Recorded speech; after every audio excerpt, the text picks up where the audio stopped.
पंढरपूर पासून अगदी जवळ पंढरपूर ते जुना कासेगाव रस्त्यावर लोटस स्कूल नजीक सागर डेव्हलपर्सच्या माध्यमातून आम्ही घेऊन आलो आहोत ओपन प्लॉटचा भव्य प्रकल्प शिवनगरी. शिवनगरी या ठिकाणी उपलब्ध आहेत अगदी 1 गुंठ्यापासूनचे प्लॉट. यामध्ये अंतर्गत 30 फुटी रस्ते, रस्त्याच्या दोन्ही बाजूला झाडे, पुरेशा प्रकाश व्यवस्थेसाठी स्ट्रीट लाईटची सोय, स्वतंत्र पाण्याचे नळ कनेक्शन, संपूर्ण प्लॉटिंग क्षेत्राला compound, children park, open space, walking track, open gym, तसेच वृद्धांना बसण्यासाठी बाकडे. तर मग सर्व सोयींनी युक्त जुना कासेगाव रस्त्यावरील शिवनगरी येथे प्लॉट बुकिंग साठी आजच संपर्क करा. साईटचा पत्ता लोटस स्कूल पाठीमागे जुना Kasegaon road Pandharpur. Mobile number 7218 74 31 31 7218 17 12 21.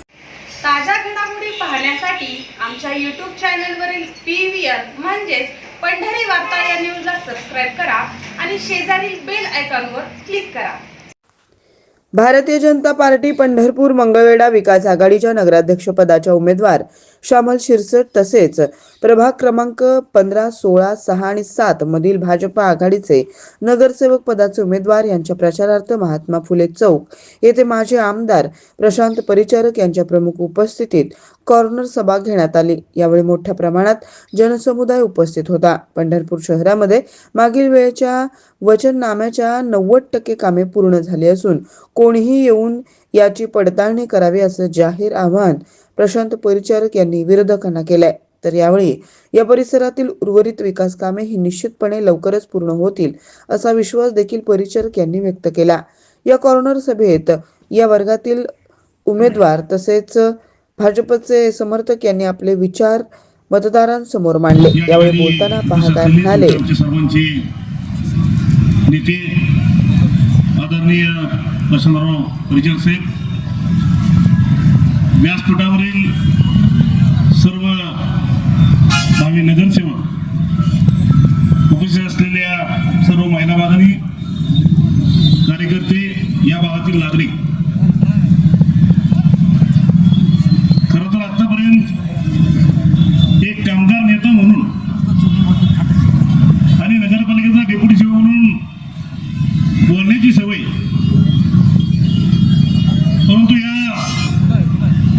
Mahatma Phule चौकात पहिल्यांदाच राजकीय भाषण करण्याची संधी या ठिकाणी आदरणीय प्रशांत मालकांनी या ठिकाणी दिली. गेल्या 8 दिवसापासून बघतोय की पंढरपूर शहरातील विकास कामाबाबत अनेक आरोप केले जात आहेत. आणि या आरोपामध्ये बघितलं तर गेल्या 40 वर्षात काय विकास केला गेला असं विचारलं जातंय. आपण जर परिस्थिती बघितली, मागच्या 20-30 वर्षापूर्वीचं पंढरपूर गेल्या 30-35 वर्षावर या ठिकाणी मालकांसोबत काम करत असताना नगरपालिकेच्या काय योजना आहेत, किती योजना या ठिकाणी आणल्या, किती कोट्यावधी रुपये या नगरपालिकेच्या माध्यमातून या शहराच्या विकासासाठी या ठिकाणी उपलब्ध झाले, हे आपल्याला सगळं माहित आहे. आज जर सनपॅकची परिस्थिती बघितली तर इथून जाताना गटार उघडी असायची. या चौकात कुत्रे बसले असेल, त्या ठिकाणी आज मोठा पुतळा उभा राहिला आहे. तुळशी वृंदावन असेल, इंद्रप्रस्थाच्या समोर मिनी तुळशी वृंदावन असेल. आज ज्या या रस्त्याला येतोय, आपल्याला आठवतं गडकरी साहेब या ठिकाणी आले होते. पंढरपूर शहराला जोडणारे 6 महामार्ग जर आपण बघितले तर महामार्गांचे या ठिकाणी सांगोर रोडला बघितलं तर बिडारी बंगल्यापर्यंत तो रस्ता संपतो. कोर्टीकडनं येणारा रस्ता ठाकरे चौकात संपतो. वाखरीकडनं येणारा रस्ता इजवानीत वाखरे हद्दीत संपतो. परंतु या शहरातल्या नागरिकांना चांगल्या रीतीने रस्त्याला जाण्यासाठी नॅशनल हायवे सारख्या ज्या हायवे कधीच गावात येत नाही, परंतु प्रशांत मालकांनी ठिकाणी स्वतःची पणाला लावून हे सगळे हायवेचे रस्ते या ठिकाणी पंढरपूर शहरामध्ये आले. अनेक वेळा म्हणलं जातं की मालकांच्या घराकडे गेला, रस्ता केला, इकडेच केला. जरा कधी आपण उन्हाळ्यावरून जावा, तालुका पोलीस स्टेशनवरून जावा, यार्डाकडे जाणार रस्ता आहे. तालुका पोलीस स्टेशनकडून DVP कडे जाणारा रस्ता आहे. हे रस्ते जर बघितलं मग आधी बाबा साहेबांनी सांगितलं की आपण त्या कुठल्या भागात आलोय हे आपल्याला ओळख येत नाही. अनेक जण अजून राजमाता जिजाऊ उद्यानात गेले नसतील, आपण एकदा बघून या. आपण आत गेल्यानंतर वाटेल की आपण पंढरपुरात आहेत की पुण्यात आहेत. काम अंतिम टप्प्यात आहे. राजमाता जिजाऊंच्या पुतळ्याचे 3 कोटी रुपये दिले. या ठिकाणी मराठा भवनासाठी मोठं 15 कोटीचं काम त्या ठिकाणी चालू आहे. या सगळ्या गोष्टी असताना आज सर्वांना भूलथापा दिला जात आहे की विकास कामं झालेली नाही. त्या सगळ्यांचा आम्ही साक्षीदार आहे की अनेक गोष्टीत किती अडचणी असतात. पाणीपुरवठ्याची लाईन आज जवळजवळ 108 कोटी त्या ठिकाणी पाण्यासाठी आले. रस्त्यासाठी पैसे आले. 13 रस्ते, मागचे 6 रस्ते जर बघितले तर ते शहरात आले, बाहेर झालेले नाहीत. आणि या सगळ्या गोष्टी जवळ समोर ठेवून आज पंढरपूर शहरातील जे DP रस्ते सुद्धा आहेत ते सुद्धा जर विकसित झाले तर एक पंढरपूरला मोठा रोजगार या ठिकाणी उपलब्ध करण्याचं काम एक विजन असलेला नेता म्हणून आपण प्रशांत मालकांकडे बघतो. अध्यक्षपदांचा गोळ सुरू झाला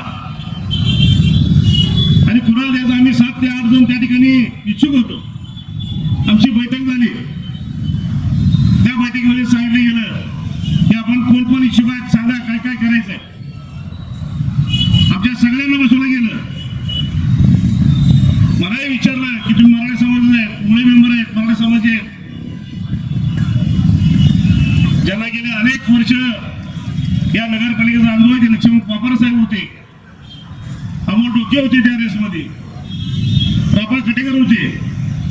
या सगळ्यांना बोलवून सांगितलं की आपल्याला काय करायचं आहे. आपल्याला काम करायचं असेल तर एक वेगळी विजन असलेला एक अनुभवी माणूस त्या ठिकाणी द्यावा लागेल.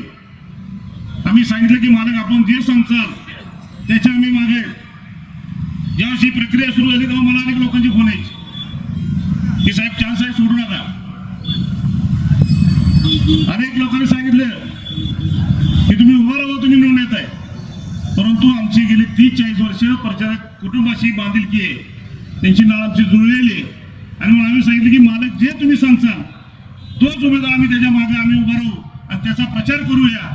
आणि तो प्रचार निस्तार करण्याकरता ज्या लक्ष्मण पापर यांच्या पत्नी श्यामाताई शिरसट याला मोठ्याच मताने या ठिकाणी आम्ही निश्चितपणे विजय करूया अशी भूमिका त्या ठिकाणी घेतली.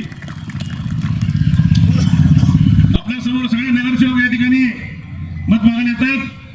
त्या सगळ्यांची खून आहे कमळ. काही ठिकाणी कबशे. मी आपल्या सर्वांना विनंती करणार आहे की ज्यावेळेस आपण आज जातात 3 मशीन असतील, त्या कमळाच्या चिन्ह जिथं त्या ठिकाणी कमळ दिसेल, ज्या ठिकाणी कबशी दिसेल काही ठिकाणी, तिथे आपण ते बटन दाबावं आणि कमळाचे सगळे उमेदवार या ठिकाणी मोठ्या मताने विजयी करावेत. कारण आपल्याला माहित आहे जर अध्यक्ष भाजपचा झाला, जर सगळी टीम भाजपची झाली, कारण भाजपच्या चिन्हावर लढण्याचा निर्णय पक्षाने घेतलाय. आणि जर बरोबर केंद्रात मोदी असतील, या ठिकाणी महाराष्ट्रात देवाभाऊ असतील, तर निश्चितपणे निधीला आतापर्यंत कमी पडलेला नाही. प्रशांत मालकांचा एक फोन गेला, एक मेसेज गेला, मी त्याला मला 200 कोटी जे आले 2 दिवसात फक्त एका मालकांच्या मेसेजवर तर मिळणार का नाही अशी परिस्थिती निर्माण झाली होती. मालकाने एक मेसेज टाकला फडणवीस साहेबांना आणि दुसऱ्या दिवशी आपली योजना मंजूर झाली. या सगळ्या योजनांचे पैसे प्रशांत मालकांच्या माध्यमातून देवाभाऊच्या माध्यमातून या ठिकाणी मिळाले. या शहराच्या विकासाच्या दृष्टीनं एक विकासाचं विजन घेऊन या ठिकाणी भारतीय जनता पार्टीला ते प्रशांत मालक जात आहेत.